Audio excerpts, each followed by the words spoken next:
No ano de 2008, Colton Harris Moore se tornou o adolescente mais procurado da América. Àquela altura, ele já havia cometido mais de 100 roubos, incluindo furtos de carro, de motos, bicicletas, barcos e até mesmo aviões. A área de seus crimes se estendeu aos estados de Washington, Idaho, Illinois, Dakota do Sul, bem como ao Canadá e as Bahamas. Durante 3 anos, ele foi caçado pela polícia, pelo FBI e por helicópteros militares com equipes das forças especiais. A polícia chegou até mesmo a anunciar uma recompensa de $100 mil por informações sobre seu paradeiro. Contabilizando todos os seus crimes, os roubos dele chegavam à quantia de $1.4 mil. Graças a isso, o Colton acabou se tornando uma espécie de ídolo juvenil, com o seu grupo no Facebook tendo mais de 80 mil assinantes. E é claro que nesse vídeo eu irei contar para vocês a história completa dele, desde o começo de sua jornada até o fim da sua vida de crimes.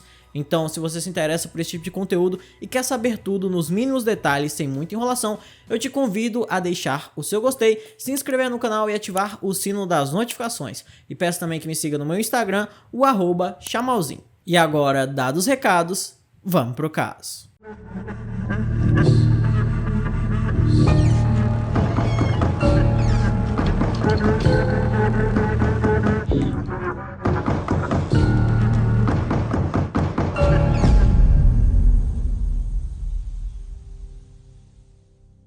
Colton Harris Moore nasceu no dia 22 de março de 1991 em Mount Vernon, no estado de Washington, nos Estados Unidos. E ele cresceu na casa de sua mãe, na ilha de Camano. Seu pai estava preso desde que ele nasceu, então Colton foi criado por sua mãe, que bebia muito, e também o marido dela. Mas o homem perdeu sua vida em decorrência de uma overdose quando Colton tinha somente 7 anos de idade.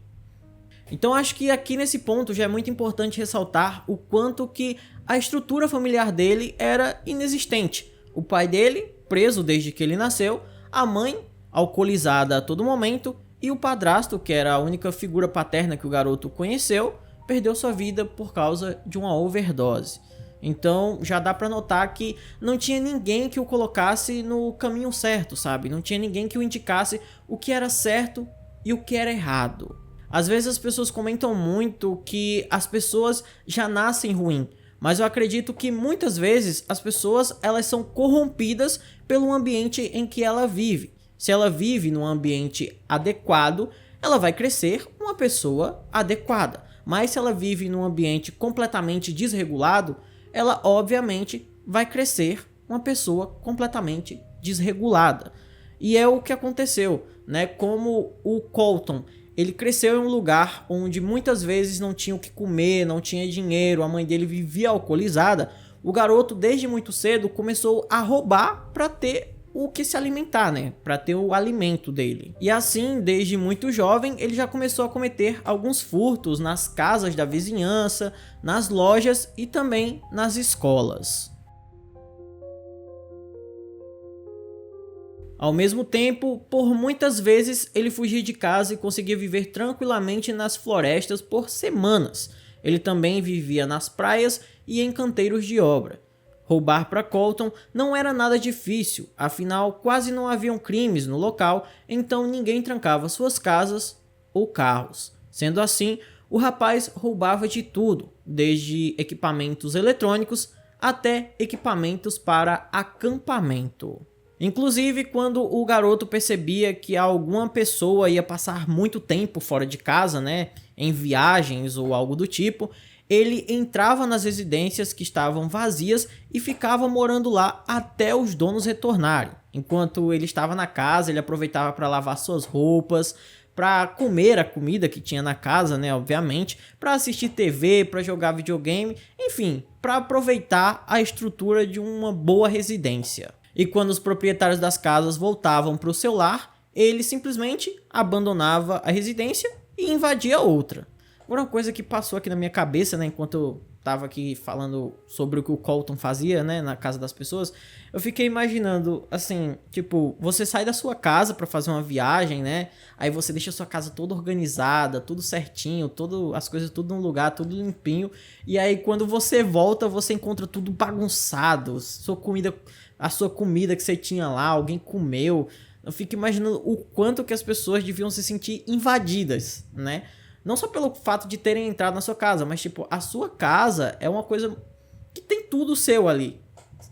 Eu acho que é o mais próximo de alma da gente, né? Que as pessoas conhecem. Porque dá pra saber muito sobre as pessoas pela casa delas, né? Dá pra saber se a pessoa é organizada, se a pessoa é higiênica. Então, assim, imagina você sair da sua casa, deixar tudo certinho, quando chegar a encontrar uma zona porque um adolescente invadiu e ficou aproveitando enquanto você não tava. Foi só um pensamento que passou aqui na minha cabeça que eu queria dividir com vocês. Mas vamos continuar aqui com a história. Em uma dessas invasões do Colton no ano de 2007, a polícia cercou a casa onde ele estava porque alguém havia encomendado um telefone usando um cartão de crédito roubado. O Colton foi detido e o tribunal o condenou a 3 anos de prisão e depois de 1 ano em uma prisão de segurança mínima, ele foi transferido para um centro correcional juvenil na ilha Camano, de onde ele fugiu no dia 29 de abril de 2008. Apesar do pequeno tamanho da ilha, tendo somente 25 quilômetros de extensão e dos esforços ativos de busca na área, o jovem não foi encontrado. Nos meses que se seguiram à fuga, foram registrados na ilha mais de 500 assaltos e um número incontável de furtos de carros, motocicletas, bicicletas e barcos.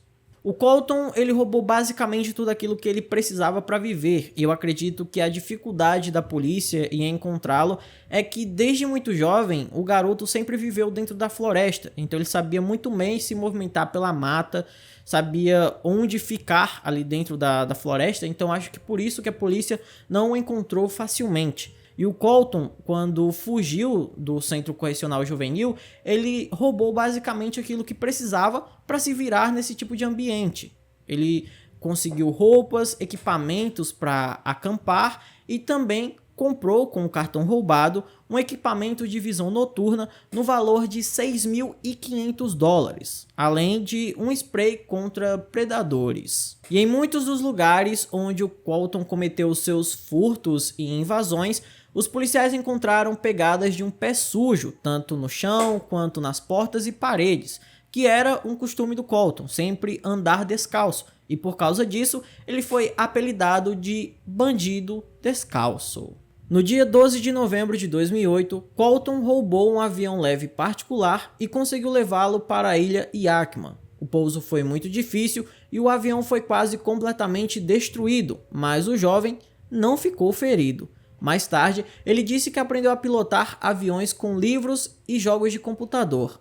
E depois desse roubo, ele foi colocado na lista federal de procurados nos Estados Unidos e no Canadá. Após isso, no final de junho de 2010, Colton já era suspeito de roubar veículos em áreas a leste de Illinois. A trilha de supostos roubos atribuídos a ele se estende por Idaho, Dakota do Sul, Nebraska, Iowa e Illinois, obviamente.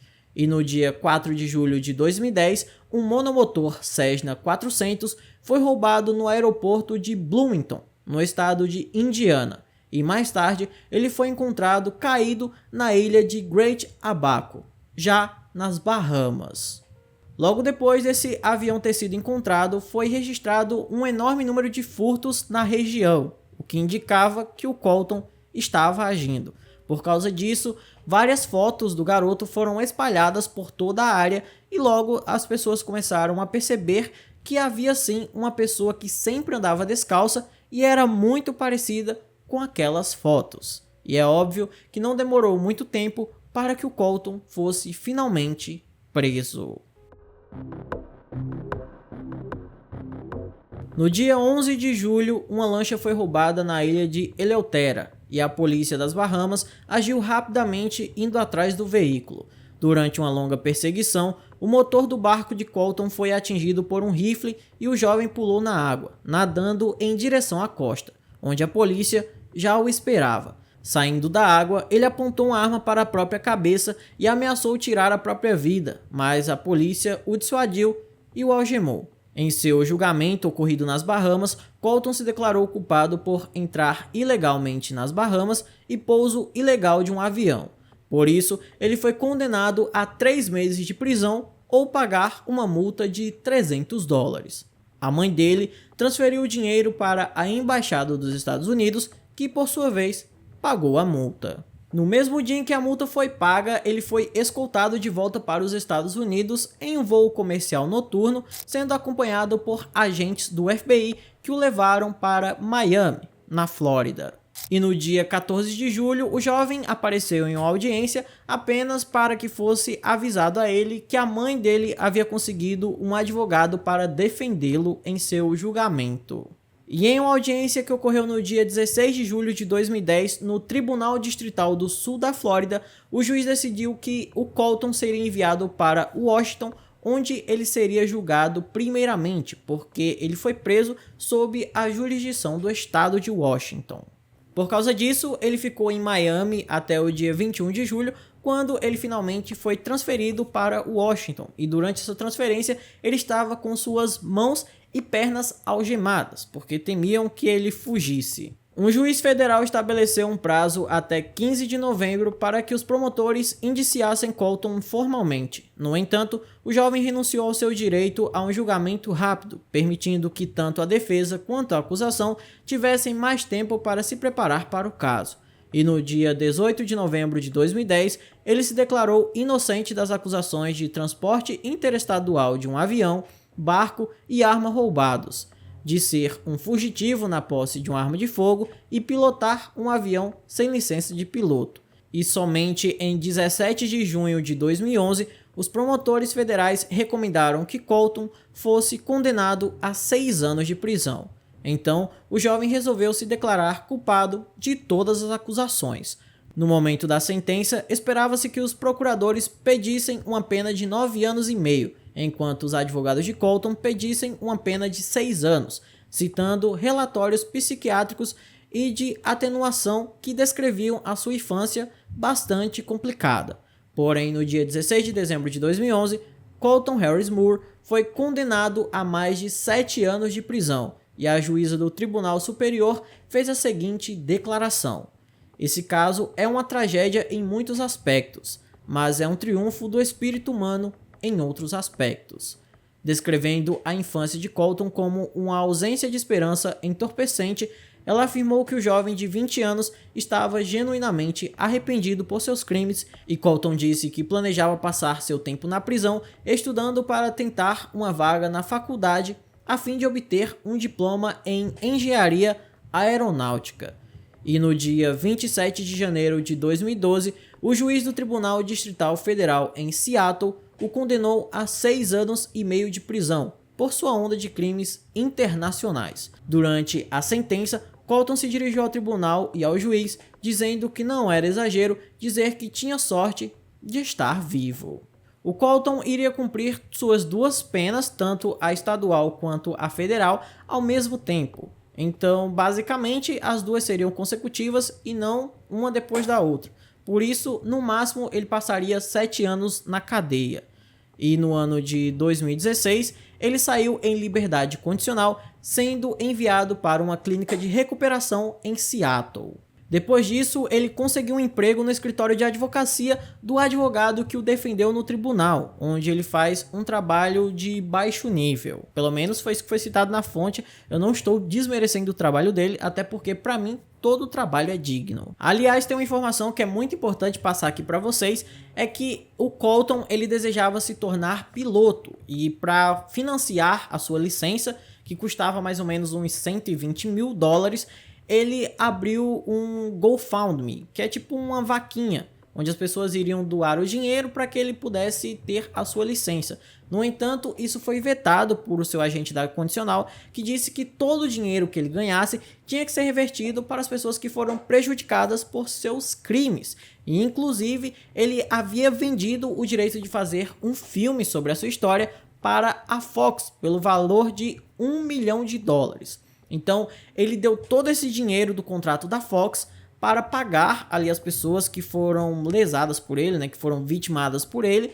E aí esse dinheiro que estava ali sendo juntado para pagar a licença de piloto dele também foi revertido para suas vítimas. Então esse foi o vídeo de hoje, eu espero imensamente que vocês tenham gostado. Se gostou, eu peço que deixe o seu gostei, se inscreva no canal, ative o sino das notificações e mande para todos os seus amigos. Pega o link desse vídeo aqui, manda nos grupos do WhatsApp, manda para a família, posta nos status, manda para todo mundo mesmo, porque isso ajuda demais no crescimento do canal. E também não se esqueça de comentar o que você achou dessa história. Se você já conhecia o caso, se foi novo para você, se você acha que o Colton ele vai aproveitar essa nova chance, né, de ter uma nova vida para seguir em frente e talvez conseguir a sua licença de piloto, que aparentemente é o grande sonho da vida dele, ou se infelizmente ele vai acabar voltando para a vida de crimes. Comente aí a sua opinião. Eu acho que ele vai agarrar essa nova oportunidade, vai se dedicar ao máximo e ele não vai voltar a cometer os mesmos erros que cometeu antes. Eu posso estar sendo muito otimista, mas eu acredito que ele vai aproveitar essa nova oportunidade. Então é isso. Se quiser apoiar o canal, temos várias opções, como o Pix, o Seja Membro, o Valeu Demais e o Apoia-se. Pode você escolher qual dessas opções é a melhor. Por hoje é só e eu te espero no próximo vídeo. Tchau!